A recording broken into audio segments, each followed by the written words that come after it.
বেটি ছেলে গান গায়, বেটি ছেলে নাচ করে, লোকেরা পয়সা দিয়ে দেখে। রাসূলের চাচা হামজা উনি এসেছেন গান শুনতে, নাচ দেখতে। টাকা আছে বাড়িতে, নাচ চলছে, গান চলছে, বেটি ছেলেটা গান গাইতে গাইতে গাইতে গাইতে গানের সুরে সুরে বলছে কি, তখনই তোমাকে বড় লোক বলে জানবো, তখনই তোমাকে বাহাদুরের বাচ্চা বলে জানবো। এক্ষুনি যদি আমাদের সামনে কোনো উটের বুককে ছিঁড়ে দিয়ে তার কলেজা আমাদের সামনে হাজির করে দিতে পারো, তাহলে জানবো যে তোমার বাপ ছিল বাহাদুর, সেই বাহাদুরের বেটা তুমি বাহাদুর। বেটি ছেলের উপরে যদি মানুষের মন ভিজে যায়, ও যদি আসমান থেকে তারা আনতে বলে তো বাঁশের গাছে চড়ে চেষ্টা করবে যে তারা নিয়ে আসে। পারো কিংবা না পারো, কে বলেছে? তো বেটি ছেলে, ওর মনটাকে রাজি করতে হবে। এই মেয়েটি বললো যে তোমার বাহাদুরি তখনই বুঝবো তুমি যদি একটা উটের কলেজা এনে দিতে পারো। তখনকার তখনই হেলান লাগা বালিশ থেকে সোজা হয়ে উঠে খঞ্জরটাকে বের করে বাড়ির পিছন দিকে গিয়ে উটের বুকের কাছে ছুরি ভরে দিয়ে নহর করে দুটাই উটকে মেরে দিয়ে বুক ছিঁড়ে দিয়ে কলেজের বাহির করে নিয়েছে। গান চলছে। আবার হযরত আলী এসেছেন যে মুখ দুটাকে পানি দিয়ে আসি, দেখে আসি। এসে যদি দেখছেন তো বা বুক ছিঁড়া অবস্থায় লহু লাহান মুখ পড়ে আছে, চোখ দিয়ে পানি ঝরলো। দৌড়ে গেলেন নবীর কাছে, আর নবীকে গিয়ে বলছেন, আল্লাহ পাকের রাসূল, এই দেখেন আমার উটের হালাত, আপনি আসুন আর এসে একটু দেখুন এই কাজটা কে করলো, আপনি তার একটু ব্যবস্থা কিছু না কিছু করুন, আপনাকে এটা মানতে হবে, কিছু করতে হবে। রাসূল জামায়াত ক্ষতি হয়েছে শুনে যদি আসছেন, এ ঘরে কে আছে দেখি। এক পা দুবার করে যখন ঘরের ভেতরে ঢুকেছেন, রাসূল আছেন এবং হযরত আলী আছেন, আর একটা লোক অন্য একজন নামে তিনি আছেন। তিনজন লোক এসেছেন। হামজা হেলান দিয়ে শুয়েছিল, আর গাওয়াইয়া বেটি ছেলেটা তার সামনে গান গাইছিল।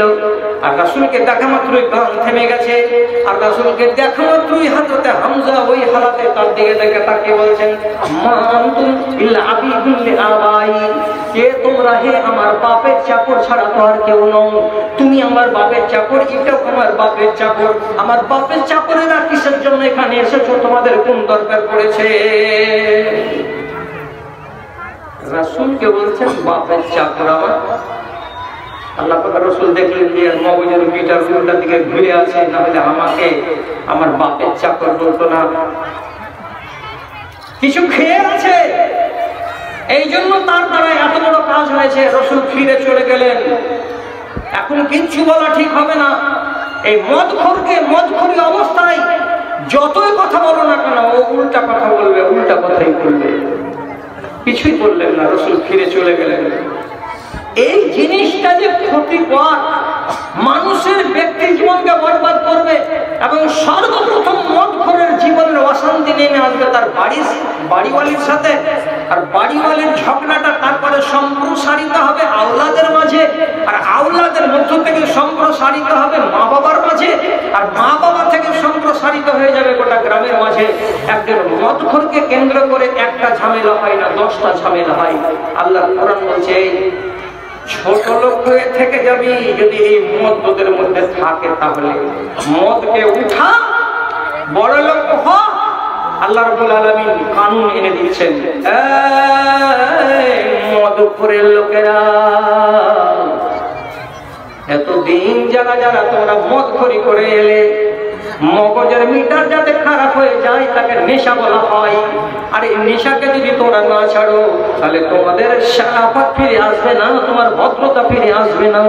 আল্লাহ তাআলা সূরা মায়েদাতে আয়াত নাযিল করে বলছেন, জীবনের মতো এটা হারাম করে দিলাম, এটা হারাম করে দিলাম। খবরদার খবরদার, তোমরা নেশাকে আর মুখ লাগাতে যাবে না। কত দূর সাহাবায়ে কেরাম রাজি হলেন, কত দূর সাহাবায়ে কেরাম কথাটাকে মান্যতা দিয়ে তারা নিজেদেরকে বড় লোক বানাতে গেলেন।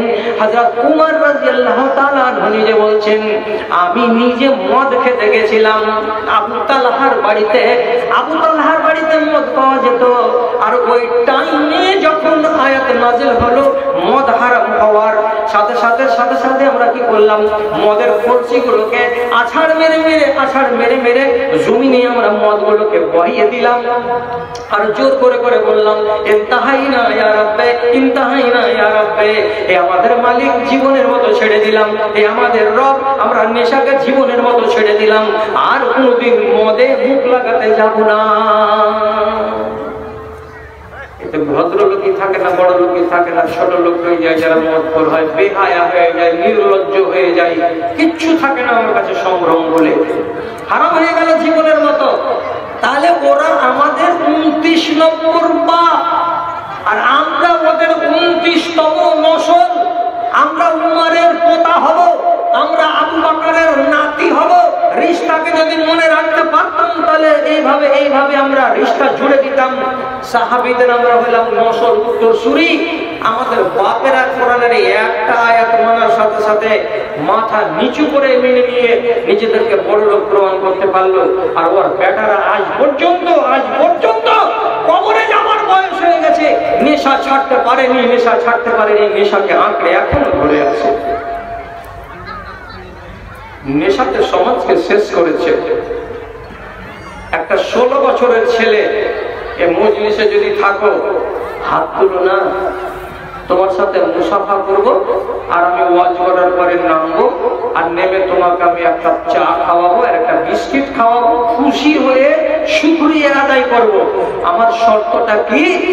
আমার শর্তটা হলো এই যে তোমার মাথাটা ডোমের ছাঁটনি ছাঁটা নাই। ডোম ছাঁটনি চিনেন তো? ডোম ছাঁটনি দেখেননি? উপরে পাগড়ি হয়ে এতটি গুচ্ছা হয়ে আসা, চারিদিকে বেলগুলো করে মুড়িয়ে রেখেছে, এটা হলো ডোম ছাঁটনি।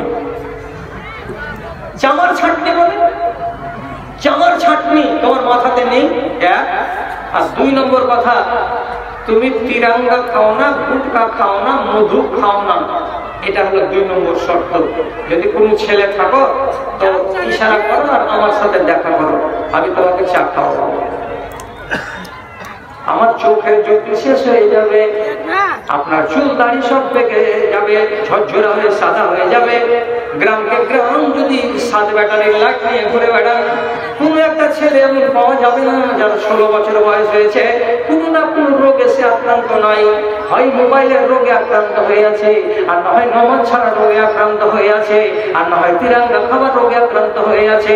একটা সমাজে পাপ ছেলে, একটা ভদ্র ছেলে বর্তমান দিনে একটাও খুঁজে পাওয়া যায় না, একটাও পাওয়া যায় না। লকডাউনের কালে চেষ্টায় 1200 কিলোমিটার রাস্তা হেঁটে বাড়ি চলে এসছে, আর এসে ঠাট করছে কি বলে, মোদি দিল না ট্রেন তো কি হলো, এই যে 11 নম্বর ট্রেন দেখছো, 11 নম্বর গাড়িতে চলে এলাম চড়ে, মানে কি 2 পায়ের ঘরে চড়ে চলে এসছি, বাহাদুরের বেটা বাহাদুর।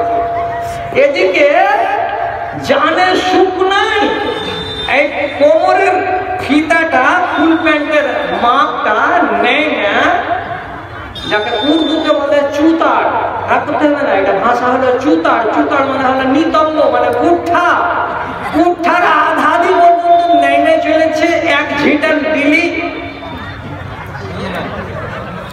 চলে যাবে, এমন পংলেসা হয়েছে হাইটা।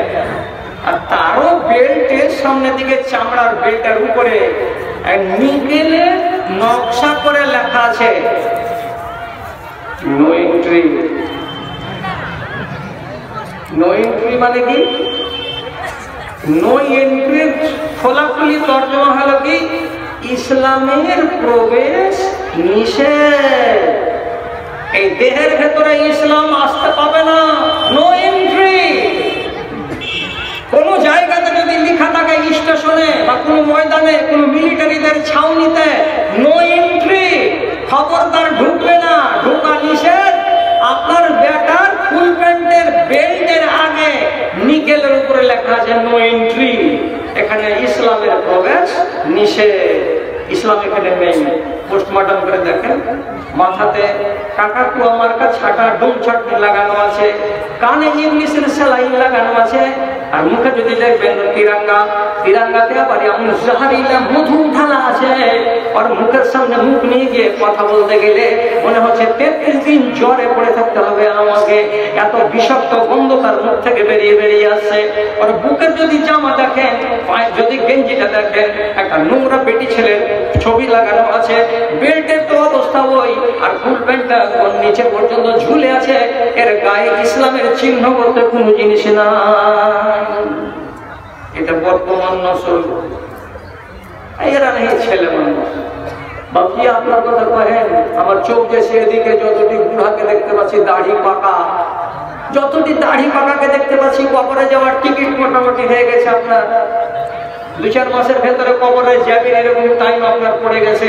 একটু আল্লাহকে হাজির নাজির জেলা বলবেন, ওযুখানাতে গেছেন তো সৈনিক মুখে দিয়ে গেছেন কি এখনো? হাজারটা বাবজি এখানে বসে নাই যারা কম্বু দিয়ে পান না খেতে গেল আর পায়খানা বের হয় না সকালবেলায়। কম্বু খাওয়া জর্দা খাওয়ার লোক এখানে নাই মুসলমান। আল্লাহর কসমকে বলছে জিন্দেগি মাটি হয়ে যাবে, মরে দেখো একবার। কম্বু দিয়ে পান খাওয়া, গিলাস দিয়ে পান খাওয়া, আর পান খেতে খেতে আল্লাহর কোরআন তেলাওয়াত করা, তোমার দুর্গন্ধযুক্ত মুখ দিয়ে আলহামদুলিল্লাহ রাব্বিল আলামিন বের হবে। এত ভেকা গন্ধওয়ালা মুখের বাণী আল্লাহর ফেরেশতা নিতে পারবে না। আল্লাহর ফেরেশতারা এত পাক যে কাঁচা রসুনের গন্ধ আর কাঁচা পেঁয়াজের গন্ধ আল্লাহর ফেরেশতারা নিতে পারে না। এরা এত পাক জাত, আর এই পাক ফেরেশতাদের সামনে তুমি তিলাওয়াত করছো, আর তোমার মুখ দিয়ে পচা 5 তলার 21 দিনকার পুরানা পায়খানার মতো গন্ধ বেরিয়ে আসে, তামাক খাওয়া মুখ। আলহামদুলিল্লাহ রাব্বিল আলামিন কে লিখবে তোমার হাজিরি? কবরে যাওয়ার বয়স হয়ে গেছে। হাজারটা বাপজিকে দেখছি ওযুখানাতে বসার কলসাতে মুখ ধরে এমনি করে ফেলছে, ফেলার পর মুখ দিয়ে বিসমিল্লাহির রহমানির রহিম ওযু করে নামাজে দাঁড়াচ্ছে। জিন্দেগি কয়লা হয়ে যাবে বাপজি, ছেড়ে দাও। হারাম হয়েছে আজ 1400 বছর আগে, আর আজ পর্যন্ত হারাম মানতে পারোনি, কোরআনকে তুমি মানতে পারোনি। অথচ এইরকম বাপজিরে হাজারটা নির্লজ্জ বাপজি আছে যারা ডাক্তারের কাছে গেছে, ডাক্তার প্রেসক্রিপশন করে দিয়ে বলেছে আপনাকে সুগার হয়ে গেছে হাজি সাহেব, রসগোল্লা খাবেন না, মিষ্টি চা খাবেন না, এই খাবেন না, ওই খাবেন না। 3 দিন পরে বেটির বাড়ি গেছে বানিয়াডোর, বেটি দিয়েছে 2খান সেবের চিড় আর 2টা রসগোল্লা। সামনে যখন রেখেছে তখন বেটিকে কইছে আমি খেতে পারবো না রে বেটা। হাজি বাবু তুমি 2টা রসগোল্লা দিয়েছি তো তুমি খাইতে পারবে না, মানে কেন কি আছে? সুগার হয়ে গেছে, ডাক্তারে মানা করেছে। তোর বাপ ডাক্তারে বললো সুগার খাইস না, নাহলে তোর সুগার বেড়ে যাবে। তখন তুই সুগার খাওয়া বন্ধ, চিনি করে দিলি। আর আল্লাহ পাকের রাসূল সারা জাহানের মুরব্বী, সারা পৃথিবীর শ্রেষ্ঠ মানুষ কোরআনের আয়াত পড়ে শোনালেন যে তোরা যদি মদ খাইস তো তোদের ইজ্জত শেষ হয়ে যাবে, আর তোরা শয়তানের ভাই হয়ে যাবি, তোদের ঈমান বরবাদ হয়ে যাবে। তথাপি মদ ছাড়তে পারলি না, জর্দা ছাড়তে পারলি না। জর্দা ধরে রাখতে গেলে ঈমান যাবে, আর সুগার যদি তুই খাবি তো তাহলে তোর রোগ বেড়ে যাবে। রোগ বাড়াবি না বলে তুই চিনি খাওয়া ছেড়ে দিলি, আর ঈমান চলে যাবে তার ভয়ে তুই মদ খাওয়া ছাড়তে পারলি না। শুরু করে দেবো নাকি? শুরু করে দেবো, শুরু করে দেবো, ঠিক আছে। হ্যাঁ,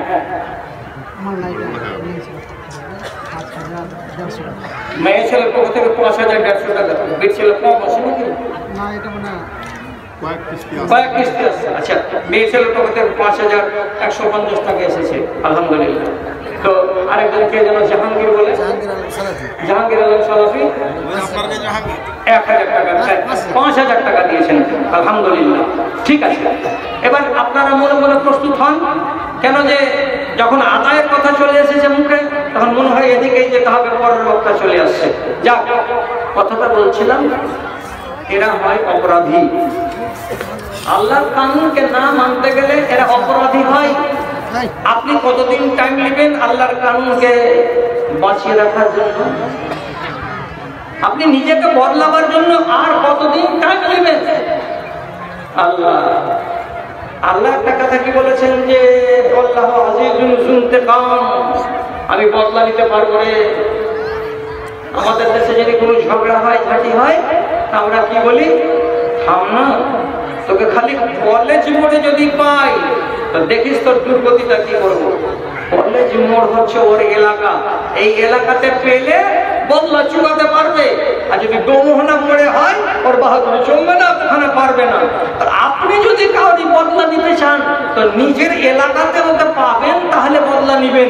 আল্লাহ তাআলা কি বলেছেন যে তুই আমার এলাকাতে আসবি তো তোর বদলা নিব। সবসময় আল্লাহ বলছেন তুই যেখানে থাকবি, যে হালাতে থাকবি, আমার মনটা যদি তোদের উপরে নারাজ হয়ে যায় তাহলে আমি ওই হালাতে, ওই জায়গাতে আমি বদলা চুকিয়ে নেব। এমন ক্ষমতা আল্লাহ রাব্বুল আলামিন নিজের প্রকাশ করে বলছেন, আমি হলাম ক্ষমতাবান। আমি দেখবো না যে সোমবার না মঙ্গলবার, আমি দেখবো না যে এটা মাস জানুয়ারি না ফেব্রুয়ারি, আমি দেখবো না যে এই জেলাটা না উত্তর দিনাজপুর না মালদা। আমি যদি তোদের ভেতরে দেখতে পাই অপরাধ আর আমার যদি ক্রোধ বেড়ে যায় তাহলে আমি সাথে সাথে সেখানে আযাব নাজিল করে দিব। জি, আল্লাহর মিলিটারিদের চিনেন, আল্লাহর সৈনিকদের চিনেন, আল্লাহর আযাবকে চিনেন। আল্লাহর আযাব হলো নীরব। আমি ঘুরিয়ে দিচ্ছি আপনাকে। আল্লাহর যদি ক্রোধ বেড়ে যায় তো কোন সময় আল্লাহ তাআলা বৃষ্টি বাড়িয়ে দেন, আযাব। কোন সময় আল্লাহ তাআলা বৃষ্টিকে উপর দিকে উঠিয়ে নেন, অনাবৃষ্টির কারণে দেশ জ্বলে যায়, এটা হলো আযাব। আল্লাহ রাব্বুল আলামিন যদি জোরে হাওয়া চালিয়ে দেন তাহলে এটা হলো আযাব। আল্লাহ তাআলা যদি কি করেন, ভূমিকম্প করে দেন তাহলে এটা হলো আযাব। আবার নতুন আযাব, এটাও নীরব, ওটাও নীরব, ওটাও নীরব। আল্লাহর আযাব কোনদিন ডাক হাঁক দেয় না, চুপচাপ চলে আসে। এই নতুন আযাবের নাম কি? তো করোনা। করোনা, করোনা যদি তর্জমাগুলোকে মিলান তো কি হবে? মসজিদে ইবাদত করোনা হবে না, মসজিদে কলে দলকলার বাজার যাবে এখানে না, দলকলার বাজার করোনা, ওটাও চলবে না। আজ আমরা মাদ্রাসা খুলেছি, আমরা ছাত্রর আগে পড়াবো না, ছাত্রর আগে পড়াশোনা করোনা। আমি ইমাম মসজিদে ইমামতি করি, খবরদার ইমামতি করোনা। হয়ে গেল, কে আমাদের মানা করলো? রোগটার নাম হলো করোনা।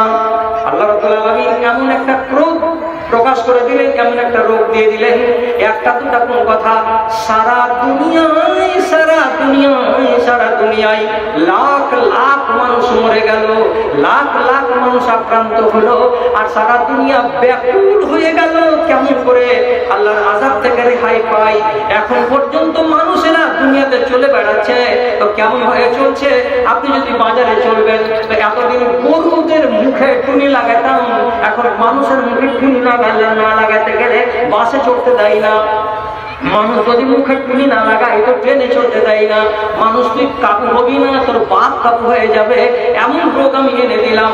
মসজিদের দরজা বন্ধ, তোরা মসজিদে যাবি না তো যাবি না, তো খুবই ভালো কথা।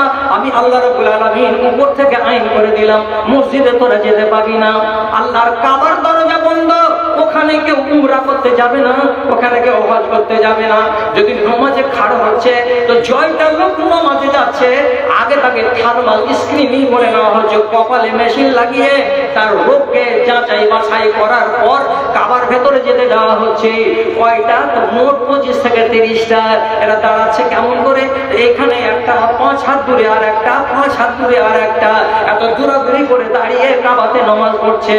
আর আমাদের দেশে সেটাও বন্ধ, মসজিদ খুলতে পাবি না। কত বড় আযাব! হাজার হাজার মৌলভী সাহেব বিনা বেতনে বাড়িতে বসে আছে, হাজার হাজার ইমাম সাহেব বিনা বেতনে বাড়িতে বসে আছে, হাজার হাজার লেবার বাড়িতে বসে আছে, লাখ লাখ টাকা দিল্লিতে কামাই করে, কোটি কোটি টাকার কারবার বন্ধ হয়ে পড়ে আছে। কিসের জন্য? একমাত্র করোনার জন্য। আল্লাহর আযাব যে কিভাবে চলে আসে, বেশি মানুষ বদনামি যদি করে তাহলে আল্লাহর আযাব আসে।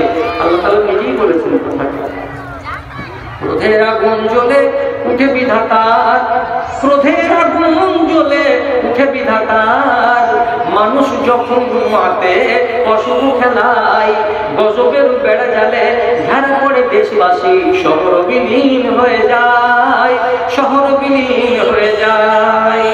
আদের মনন নীলা নুহের তুফান, এ কিসের পরিণাম জেনেছো সবাই।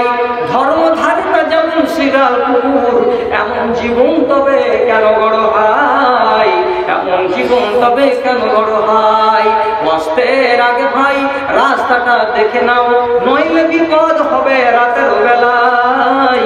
গজবের বেড়া জালে ঘেরা পড়ে দেশবাসী, শহর বিলীন হয়ে যায়, শহর বিলীন হয়ে যায়।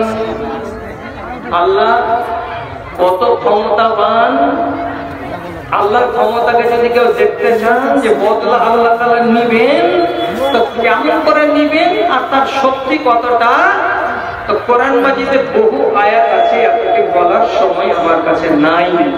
একটা চিহ্ন দিচ্ছি আপনাকে, সূরা মুলুকের ভেতরে আল্লাহ তাআলা বলছেন, কুল আরাআইতুম ইন আসবাহা মাউকুম গাওরান ফামান ইয়াতিকুম বিমাইন মাইন।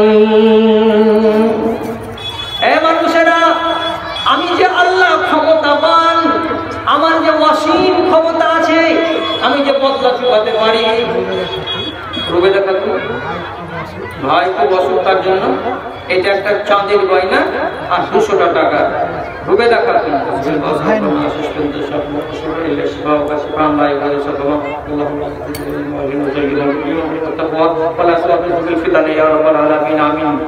আনু, আমি ছেড়ে দিচ্ছি ওয়াজ করা। হ্যাঁ, তো কালেকশন উঠে আসুন আপনারা। কালেকশন কিছু দিন, এটা মসজিদের নামে জালসা করেছে, শুনতে পেলাম যে মসজিদটাকে এদের সংকলন হচ্ছে না, ছোট করে যাচ্ছে। মসজিদকে বড় করতে হবে, পেছনে জায়গা আছে, উত্তরে জায়গা আছে, জায়গাগুলো বেকার পড়ে আছে। তো সেই জায়গাগুলোকে এখন মানুষের প্রয়োজনে সম্প্রসারিত করা হবে মসজিদটাকে, আর করে নতুন করে নির্মাণ করতে হবে। এই জন্য আজকের এই উন্নতিকল্পে, মসজিদের উন্নতিকল্পে ডাকা আজকের জালসাটা। তো বন্ধুরা, আমার পরে আমার ভাই নূর মোহাম্মদ সাহেব বর্ধমানী চলে আসবেন।